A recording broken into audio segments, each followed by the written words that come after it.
Okay, let's just start off by asking, can you introduce yourself to the public? My name is Lia Tarachansky. I'm a Russian-Israeli journalist, and I've been working as a filmmaker with Narrative Productions. And what is the name of the film that you're showing while you're here in Winnipeg? It's called On the Side of the Road, B'tzidei Haderech in Hebrew. Uh-huh. And what is the film about?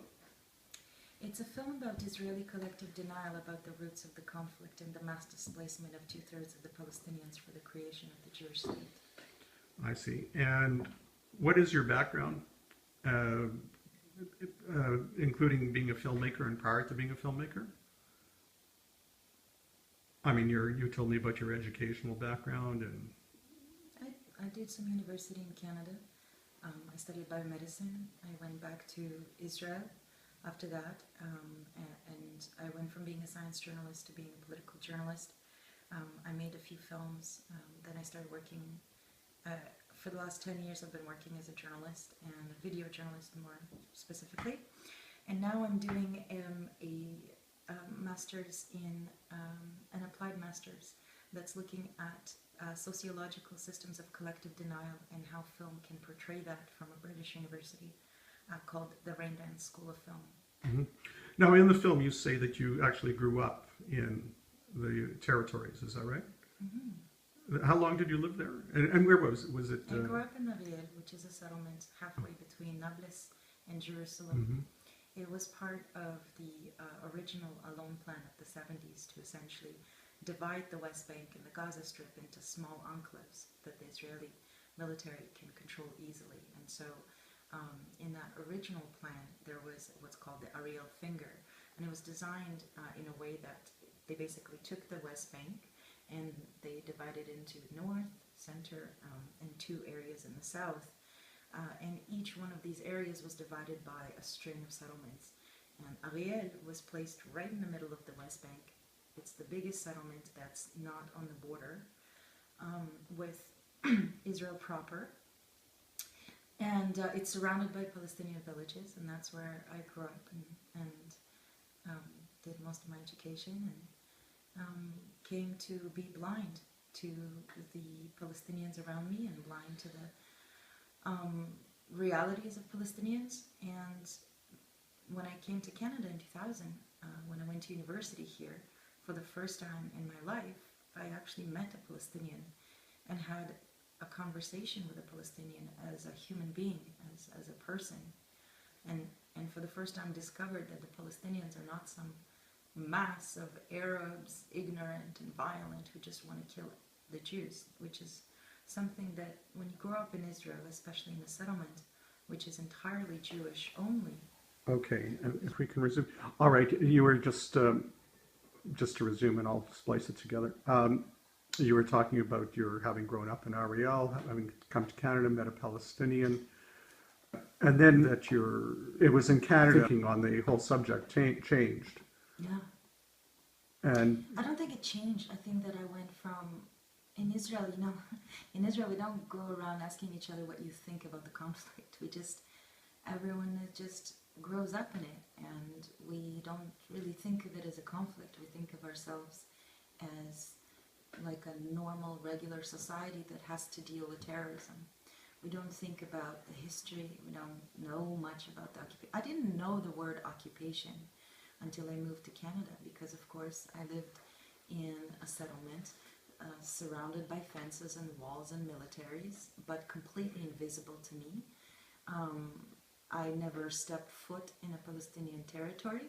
I never went through a checkpoint. I've never even seen the wall, because of course the wall started being built while I was in Canada. And so I'd never, while living in Israel, experienced oppression from the military. Of course, as a Russian immigrant, I experienced a lot of discrimination from Israeli Jews who were born in Israel, because we were seen as lower level immigrants.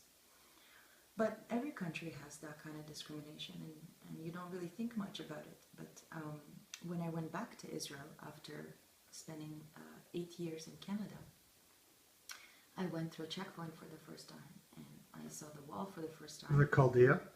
I'm sorry? Chaldea checkpoint? Colombia? No, No. actually, first settlement, my first checkpoint experience was in Hizmet, which is just about 10 kilometers east of there. And I lived through my first night raid. I got tear gassed, I got shot at, I experienced as a witness what Palestinians go through because I was a journalist and I was covering it for years, and just started to understand the profundity of it, the enormity of it, the human cost of it. All of the mountain of tragedy is made up of tiny pebbles of individual tragedies that I was completely blind to. And so I started to think about this blindness and why was it that I was so deaf and ignorant of the cost of this Jewish state, of it being Jewish, of the cost of it being a state for the Jews and the Jews only. And when I started to understand ethnocracy and the context of what was happening, that's when I started to understand. Did you say theocracy or ethnocracy? Ethnocracy. It's a term that was coined by the Israeli academic Oren Iftachel, and it's meant to describe the kind of states Israel is an example of. So other examples would be in Southeast Asia, Estonia, South Africa used to be an ethnocracy. Which is what? An ethnocracy is a system of government in which an ethnic group, usually associated or right after colonialism, utilizes systems of oppression in order to divert resources and power for that ethnic group. As opposed to a religious group? Right. I mean, for me, Judaism is more than just a religion. It's a nationhood, it's an ethnicity, it's so much more complicated than just a religion. And so Israel is a Jewish state. It defines itself as a Jewish state. And it has a tiered system of rights. There's Jewish citizenship. There's citizenship that is different if you're not a Jew. There's 30 laws that explicitly in their very language distinguish between Jewish and non-Jewish citizens. Then there's the residents, the Palestinian residents of East Jerusalem that are not citizens, the Palestinian residents of the West Bank, the refugees in the West Bank, the Gazans. Then there's the Palestinian refugees in the Arab world, the Palestinian refugees in Canada. Each one of these groups of peoples has a different set of rights, and this system is designed in order to privilege the Jews because it's a system that was designed by the Zionist movement. So, but if we can jump in, what would you like to see? What kind of a state would you like to see with Jews and Palestinians, so that Palestinians could have the kinds of rights that I think you're asking that they should have?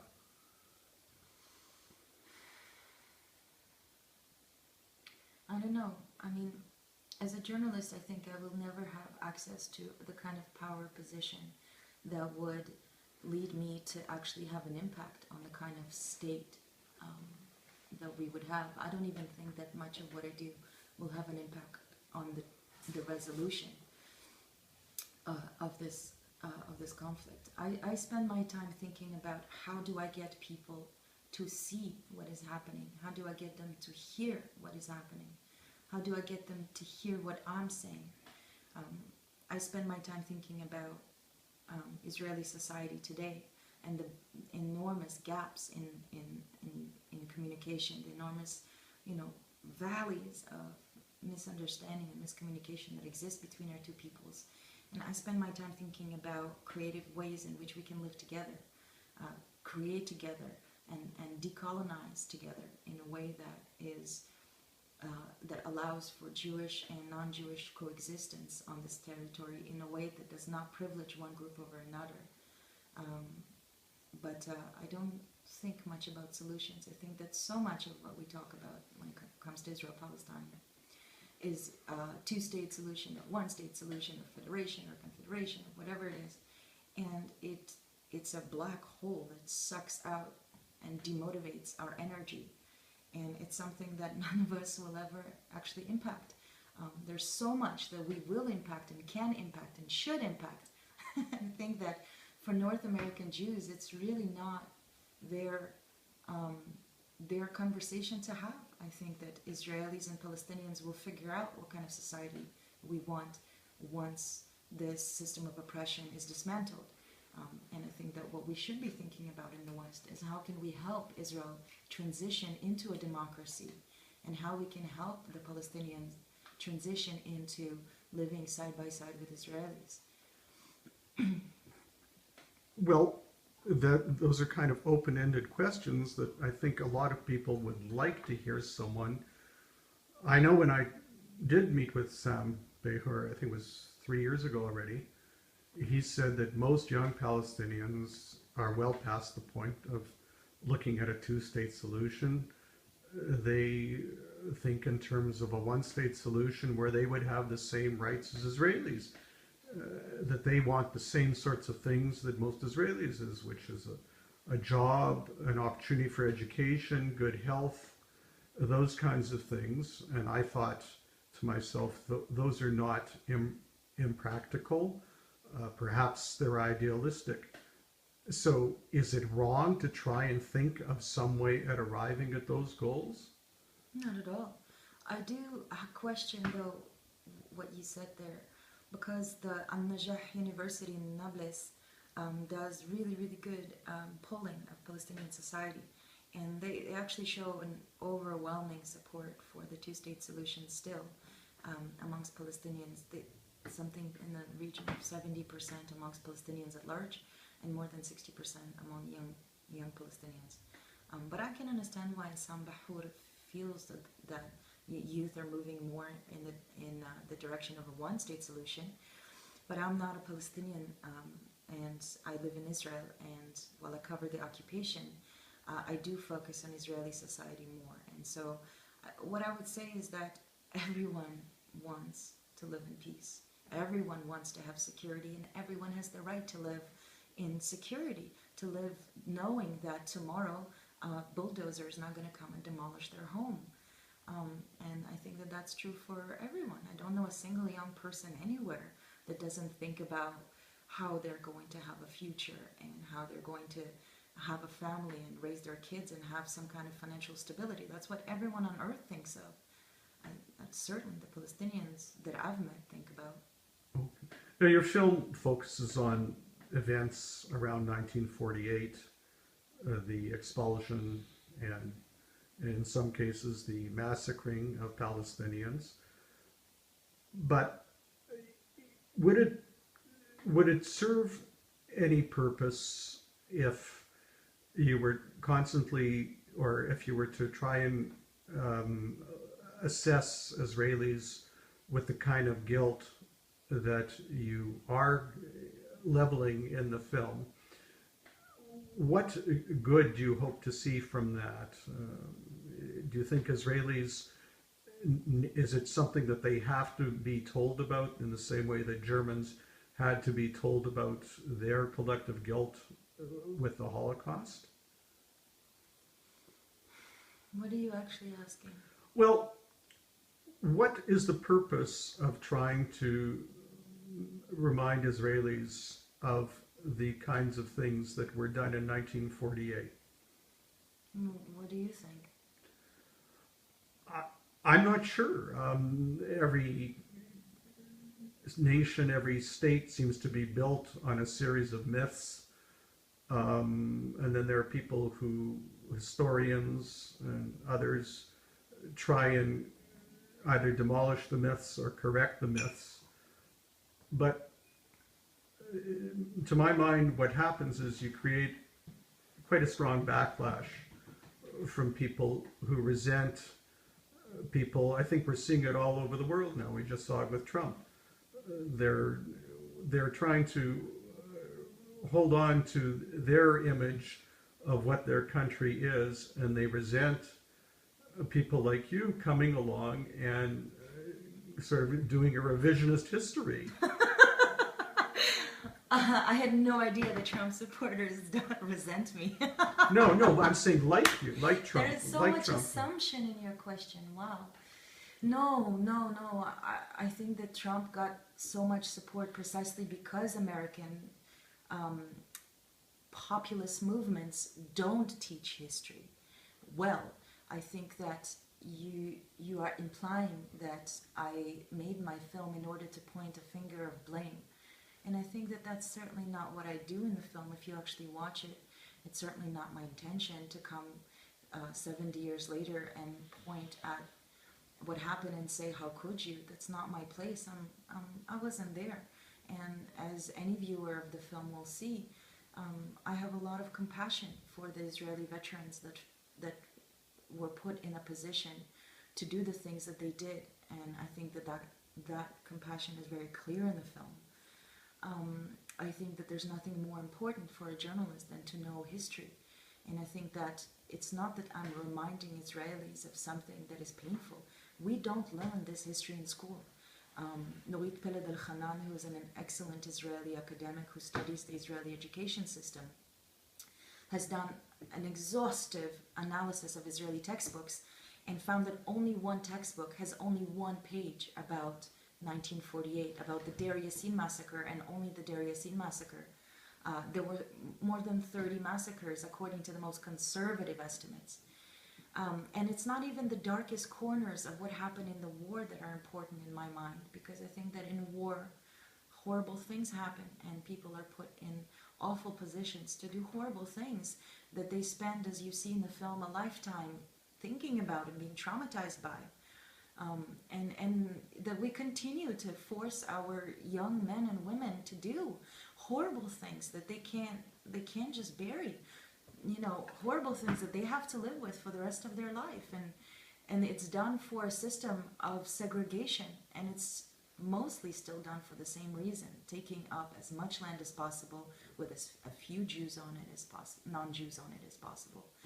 And I've seen the effect of this trauma on our veterans on a level that is so profound and is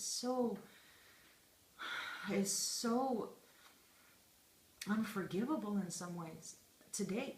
I'm not even talking about the generation of the veterans of 48 and 67 and 56 and 73 and 82. That's not the point. We have to know our history if we're going to move into the future, honestly. And we need to be able to hear each other. The creation of the State of Israel meant the displacement of 2/3 of the Palestinian people. That alone should be enough for us to pause and think, what does that mean? A large part or a segment of your film deals with Israelis, I think it was around Yom Ha'atzmaut, when they're trying to present the other side and they're attacked by other Israelis who resent what they're trying to do. So, as someone who came from the former Soviet Union, and I think it's fair to say that most of the Russians in Israel are right-wing in their thinking. What would you say, because we have a large Russian Jewish population in Winnipeg now, what do you say about the Russians and how they've affected the general Israeli attitude toward Palestinians? I think that's a really excellent and really complicated question.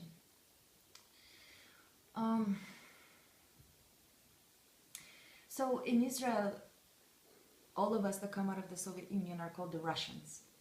Even the Ukrainians, even the Inuit, even the Kafkazi, the Bukhari Jews, everyone is called the Russians. And I think that that's really unhelpful. But in any case, when we came to Israel, and I think this is true of most immigrant countries, is that every wave of immigration tries to close the door behind it, and every new wave of immigration kicks in that door and then tries to close the door behind it. And Israel, which is a country of waves of immigration, there's a similar phenomenon where the new immigrants become the bottom of the society and then have to claw their way up to some kind of position of security. And then a new immigration comes and so on. And every immigration tries to nationalize as much as possible. And in the Israeli context, that means Zionizing hardcore very fast. And surveys of the Soviet Jews have shown that the vast majority of Jews that came out of the Soviet Union never intended to come to Israel. They tried to come to Europe and North America, but the Histadrut and the Jewish Agency, sorry, not the Histadrut, the Jewish Agency has helped divert them from Italy and from Romania into the direction of Israel. And when they arrived in Israel, we arrived months before the first Gulf War, and our first baptism, if you allow me to borrow a Christian term, into Israeli life was this war, and sitting in bomb shelters and being terrified of whether the Iraqis are going to inspire the kind of katyushas and gas bombs or whatever is going to happen. My first memories of Israel is sitting in a gas mask in a bomb shelter. That was our introduction into living in Israel, and it's no surprise that that was enough for most people to hear in order to form an opinion. And we were also told, in Israel there's no immigration office, there's a ministry of Aliyah, and the representatives of that ministry of absorption, even as early as in the airport, essentially told us, you come out of the Soviet Union, you have lived through your entire lives in anti-Semitism and discrimination. There you were hated because you're a Jew. Here in Israel you're hated because you're a Jew. And that's it. And so for the vast majority of Soviet-born Jews, that was enough. The history of the Middle East, we don't learn anything about it. We don't learn anything about Palestinians, about Arabs, about the history of Israel. Nothing. That was enough. And so it's no surprise that for most Soviet Jews, the rage and the pain with which they had to deal with being born into a Soviet Union anti-Semitism, that they took that out on the Palestinians. And I don't think it's any kind of surprise. And I think that when you look in the army, the most violent units are units in which the units that are at the forefront of enforcement are units that are largely selected by Soviet-born Jews and by Ethiopian Jews, because those are the two new immigrations, and they have to prove that they are more Israeli than the Israelis. And of course, it has such a negative impact also internally, because my generation, it was drilled into our heads that to Israelize means stop reading your literature, stop celebrating your culture, stop speaking your language. And in my generation, the Russian language has almost been obliterated. Most of my generation speaks Russian with a thick accent, even though we were born and went to school in the Soviet Union. Most of my generation has never even read Pushkin, let alone. It speaks Russian with a thick Hebrew accent. Oh, thick Hebrew accent. Okay. Yeah, and it's tragic, but I think that now, fast forward 25 years, there is now a renaissance of sorts in many of the communities in Israel, including the Sephardic community. There's a real re-celebration of the roots of Sephardic and Mizrahi communities in Israel. You're seeing musicians reconnect with Yemenite music, Jewish music from Morocco, with the rich culture of Jews in Iraq. And the same thing is happening in the Soviet-born community. We are seeing a resurrection of Russian culture and a celebration of Russian culture, Soviet culture in Israel now, finally. And reading groups and newspapers and bars and coffee shops and a real feeling that of now that we've gone through 25 years of assimilation in Israel, we now have enough security to say, well, wait a minute, we do have this culture, we need to celebrate it. And now also there is a lot of thinking about politics. And you're hearing for the first time in Russian-speaking spaces in Israel a critical analysis of this domination of the dominant culture, and this drilling into whole swaths of the population that there's only one right way to be Israeli, and of course vis-a-vis the Palestinians as well. Okay. Just let's sort of come toward the end of this by asking, you're on a tour now of, is it just Canadian centers, or are you in the States too? Yeah, I've been touring this film now through 15 countries. I actually finished touring it mostly, but then Independent Jewish Voices has asked me to screen it a couple of more times. So they sent me to Saskatoon to show it. I've been showing it with independent Jewish voices everywhere from Victoria to Halifax. And now also I've been invited here to Winnipeg this weekend um, to show the film and to talk. And then there's 2 more screenings next week in London, Ontario, and Kitchener-Waterloo. Yeah. So when you're showing the film, and if it's to an audience that's made up of people such as come from independent Jewish voices, are you frustrated that you're not able to meet with sort of more mainstream Jews who might also be interested? How, when a film like this is shown, which I found well balanced, and nothing that would be terribly provocative to, I think, a good majority of Jews, how can you reach out to that type of Jew, the mainstream Jews? Independent Jewish Voices is marginalized by most Jews, but your kind of film is something that would be accessible to mainstream Jews, I would think. So, I hope you're right. I've tried. I really did try through the festivals and the community centers. I don't have the kind of footing in Canada that would maybe allow really penetrating that community, because I live in Jerusalem most of the time. But I would love to screen it in Jewish spaces. I would love to screen it in Jewish theaters. I mean, it would be a dream come true. I think if there's a community in Winnipeg that would like to bring the film or bring me with the film, I'd be delighted. Mm-hmm. What about New Israel Fund? Have you had any contact with them? I have, yeah. Have they shown any willingness to show the film?